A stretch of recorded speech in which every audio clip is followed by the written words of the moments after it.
అదే RTV app వార్తల్ని క్షణాల్లో చదివే అవకాశం ఉంటుంది. ఒక న్యూస్ పేపర్, ఒక టెలివిజన్ ఛానల్ మీ చేతుల్లో ఎప్పుడూ ఉంటాయి. రాష్ట్ర ప్రభుత్వం దేశ చరిత్రలోనే ఏ రాష్ట్రంలో జరగనటువంటి అద్భుతమైనటువంటి కార్యక్రమాలని ప్రజలకు అందించే దాన్ని ముందు తీసుకొని పోతున్నాం. అందులో ప్రధానంగా సన్న బియ్యం,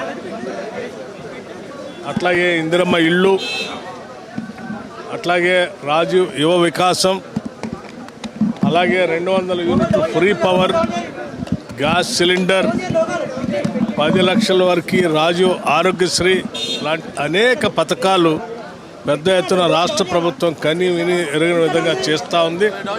రుణమాఫీ కానీ, రైతు భరోసా కానీ, లేకపోతే ఆత్మీయ భరోసా కానీ ఇవన్నీ చేసుకుంటూ ముందు పోతూ ఉన్నాం.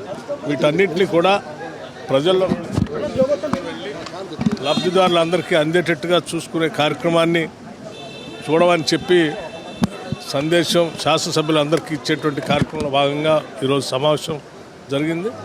ఈ ప్రభుత్వ పరంగా చేస్తున్నటువంటి ఈ సంక్షేమ కార్యక్రమాలన్నింటినీ కూడా కింది స్థాయిలో, క్షేత్రస్థాయిలో డెలివరీ మెకానిజం నేరుగా వాళ్ళందరికీ చేరటం కోసం మీ పాత్ర విస్తృతంగా ఉండాలి. శాసనసభ్యులుగా అందరూ వెళ్ళి చెప్పండి అని చెప్పే కార్యక్రమం చేస్తారు.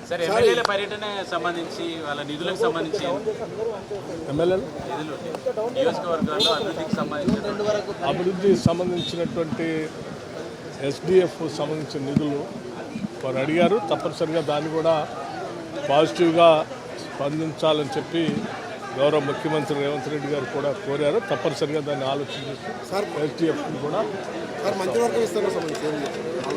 ఇవాళ జరిగినటువంటి సిఎల్పి సమావేశంలో సన్న బియ్యాన్ని విస్తృతంగా ప్రజల్లో తీసుకొని పోయే కార్యక్రమం, అట్లాగే మిగతా అంశాలన్నీ కూడా వీటన్నిటిని చాలా ప్రజల దగ్గర తీసుకుని వెళ్ళి ఈ సంక్షేమ కార్యక్రమాలన్నీ ప్రజలకు అందేటట్టుగా చూడవలసిందిగా సందేశం ఇచ్చాము.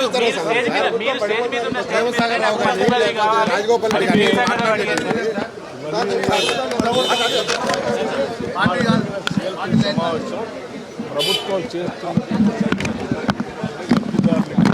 పేదవాళ్ళకి, మధ్యతరగతి కుటుంబాలు అందరికీ విస్తృతంగా చేరువలో తీసుకొని పోవటం కోసం తీసుకున్న నిర్ణయాలు.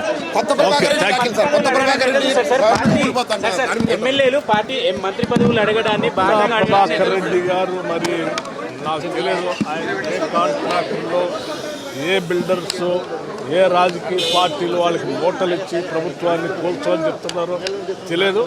కానీ ఆయన మాత్రం ఈ కాంట్రాక్టర్లు, లేకపోతే మూటలు ఇచ్చేవాళ్ళు, ధనిక వర్గాలకు సంబంధించినటువంటి వాళ్ళు, పేదలకు సంక్షేమం జరగకుండా, మధ్యతరగతి కుటుంబాలకి సంక్షేమం జరగకుండా, ఈ రాష్ట్రంలో బలహీన వర్గాలకు 42% రిజర్వేషన్ రాకుండా, లేకపోతే రాష్ట్ర ప్రభుత్వం చేపట్టినటువంటి ఎస్సీ కేటగరైజేషన్ ఫలాలు ప్రజలకు అందకుండా ఇవన్నీ చేయాలనేటువంటి కొద్దిమంది కుట్రదారులు ఏమన్నా మూటలు పోగేసి ఆయనకి ఇస్తున్నారు. వాళ్ళ ఆటలు మాత్రం ఈ రాష్ట్రంలో సాగు.